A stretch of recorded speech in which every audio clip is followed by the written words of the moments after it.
ഒരു കോൾ ഉണ്ട്. കോളോ? അതെ, ഇന്റർനാഷണൽ കോൾ. ഇന്റർനാഷണൽ കോളോ?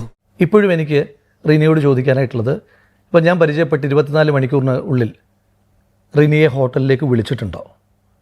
വിളിച്ചിട്ടുണ്ടെങ്കിൽ റിനിയുടെ മറുപടി എന്തായിരുന്നു? അതുകൂടി ഇപ്പോൾ പബ്ലിക് ഡൊമൈനിൽ വെച്ചോളൂ. എന്ത് പറ്റിയടാ? ചായ നെറുകന്തലേ കയറി ബ്ലോക്ക് ആയതാ. എനിക്കറിയുന്ന കുറേ കാര്യങ്ങൾ പറയാം വിത്ത് എവിഡൻസ്. ചാറ്റ് ശ്രീ ഹാഷ്മിക്ക് പരിശോധിക്കാനും തരാം. ഞാൻ വെറുതെ പറയുകയല്ല, ഹാഷ്മിക്ക് പരിശോധിക്കാം. എന്താണ്? ഞാൻ തരാം, ചാറ്റ് തരാം.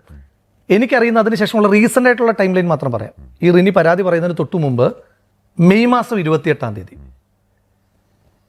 ഞാൻ ഫ്ലൈറ്റിലിരിക്കുകയാണ്. ഫ്ലൈറ്റിൽ പിന്നെ കയറി എല്ലാവരും ഇരുന്നു. അപ്പോൾ അനൗൺസ്മെൻറ്റുകളൊക്കെ തുടങ്ങി. റിനിയുടെ ഫോണിൽ നിന്നും തുരുതുര എനിക്ക് കോൾ വരികയാണ്. ഓഹോ, അപ്പോൾ അങ്ങനെ ഒരു സംഭവം ഉണ്ടായിരുന്നല്ലേ? എന്താ മല്ലയ്യ, എന്താ ഞാൻ കേൾക്കുന്നത്? ഞാൻ ഫോൺ എടുക്കുന്നു. അപ്പം ഞാൻ ആദ്യത്തെ ഫോണൊന്നും എടുത്തില്ല. അപ്പം ഞാൻ ഫോൺ എടുക്കുന്നു. എന്താ അപ്പോൾ തുരുതുര ഒരാൾ വിളിക്കണം. ഞാൻ ചോദിച്ചു എന്താ? അപ്പോൾ പറഞ്ഞു എൻ്റെ അമ്മയുടെ ബർത്ത്ഡേ ആണ്. മെയ് 28 നൽകണം. മെയ് 28 പറയുന്നു എൻ്റെ അമ്മയുടെ ബർത്ത്ഡേ ആണ്. ഞാൻ പറഞ്ഞു പറഞ്ഞാട്ടെ. അപ്പം ഞാൻ അന്ന് അമ്മയുടെ കൊടുക്കാം, അമ്മയ്ക്ക് നിങ്ങളെ ഭയങ്കര ഇഷ്ടമാണെന്ന് ഫോൺ കൊടുത്തോട്ടെ. അപ്പോൾ ഞാൻ ഫോൺ കൊടുത്തു. അപ്പോൾ ഞാൻ ആ അമ്മയോട് പറഞ്ഞു അമ്മേ ഹാപ്പി ബർത്ത്ഡേ ടു യു, പിന്നെ ഞാൻ ഫ്ലൈറ്റിലാണ്, പിന്നീട് സംസാരിക്കാമെന്ന് പറഞ്ഞിട്ട് ഫോൺ കട്ട് ചെയ്തു. എങ്ങനെ ഇരിക്കണം? പരിചയപ്പെട്ട് 24 മണിക്കൂറിനകം ഒരു മോശം അനുഭവമുള്ള, ഇത്തരത്തിലൊരു മോശം അനുഭവമുള്ള ആൾ ഈ ആരോപണം അത് ഉന്നയിക്കുന്നത് ഒരു 3-4 വർഷം അവർ തന്നെ പറയുന്ന കാലയളവിന് ശേഷം 2025 ഓഗസ്റ്റ് മാസം 19 മറ്റാണ് പറയുന്നത്. ആ ഓഗസ്റ്റിന് തൊട്ട് മുമ്പുള്ള മെയ് 28 ഇവരെന്നെ ഇങ്ങനെ വിളിക്കുന്നത്. അത് തെമ്മാടിത്തരമല്ലേ? അതങ്ങനെ വിടാൻ പറ്റുമോ ബ്രദർ? അതെങ്ങനെ വിടാൻ പറ്റും? തെമ്മാടിത്തരം ഒരിക്കൽ പറഞ്ഞാൽ മതിയോ? ഇവിടെ എന്താ ചോദിക്കാൻ പറയാനോ ആളില്ലേ?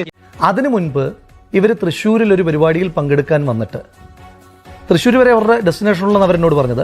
എന്നോട് ചോദിച്ചു പാലക്കാട് ഞാൻ ഉണ്ടെന്ന് പറഞ്ഞ് അവരെന്നെ പാലക്കാട് വന്ന് കണ്ട് വളരെ സ്നേഹത്തോടെ എൻ്റെ ഓഫീസിൽ വന്ന് കണ്ട് പിരിഞ്ഞു പോയ ഒരാൾ. അതിനു മുൻപ് നിലമ്പൂർ ഉപതെരഞ്ഞെടുപ്പ് നടക്കുമ്പോൾ ഞങ്ങളെല്ലാവരും താമസിച്ചിരുന്ന, അപ്പം നമ്മളൊക്കെ കൂട്ടിമുട്ടിയ ഹോട്ടലുണ്ടല്ലോ, ആ ഹോട്ടലിൽ ഒരു ദിവസം അവരവിടെ എന്തോ ബൈ ചാൻസ് താമസിക്കാനായിട്ട് വന്നു.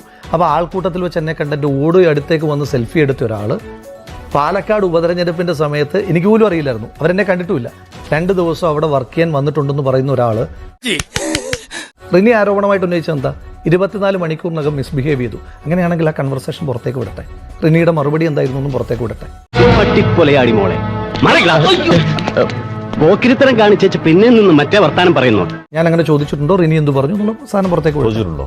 ഞാൻ ആ കൺവെർസേഷൻ പൂർണ്ണമായിട്ട്, ഞാൻ പറഞ്ഞല്ലോ, റിനി അനുവദിച്ചാൽ ആ കൺവെർസേഷൻ മൊത്തം ഫുൾ കൺവെർസേഷൻ ഞാൻ പുറത്തേക്ക് വിടാം. ഒന്ന്, ഈ ഇരിപ്പിൽ അങ്ങോട്ട് സമാധിയായാൽ മതിയായിരുന്നു. ഇനിയും കോടതിയിൽ അങ്ങ് ശ്രദ്ധിച്ചിട്ടുണ്ടോന്നറിയില്ല, കോടതിയിൽ പിന്നെ ഒരു അടച്ചിട്ട കോടതി മുറിയിൽ വാദം മതി എന്ന് പറയുന്നത് ഞാനാണ്. അതെന്തിനു വേണ്ടിയിട്ടാണ് പറയുന്നത്? അടച്ചിട്ട കോടതി മുറിയിൽ വാദം മതി എന്ന് പറയുന്നത് എനിക്കെതിരായിട്ട് എന്തെങ്കിലും വരുമെന്ന് പേടിച്ചിട്ടാണോ? എനിക്കെതിരായിട്ടുള്ള മുഴുവൻ കാര്യങ്ങളും ആദ്യം വരുന്നത് മാധ്യമങ്ങളിലല്ലേ, പിന്നല്ലേ കോടതിയിലേക്ക് വരുന്നുള്ളൂ. മാധ്യമങ്ങൾ വന്നതിൻ്റെ അത്രയും പോലും കോടതിയിലേക്ക് വന്നിട്ടുമില്ലല്ലോ. അപ്പോൾ എനിക്കതല്ലല്ലോ പേടി. ഞാൻ ആരെയാണ് കരുതിയത്? ഞാൻ അപ്പുറത്ത് നിൽക്കുന്നവരെ തന്നെയാണ്. ഇപ്പോഴും എൻ്റെ രാഷ്ട്രീയം അങ്ങനെ തന്നെയാണ് ശ്രീ ഹാഷ്മി, ഒരു തെറ്റിദ്ധാരണയും വേണ്ട. കഷ്ടായിപ്പോയി, വെടിവെച്ച് കൊല്ലണം അതിനെ.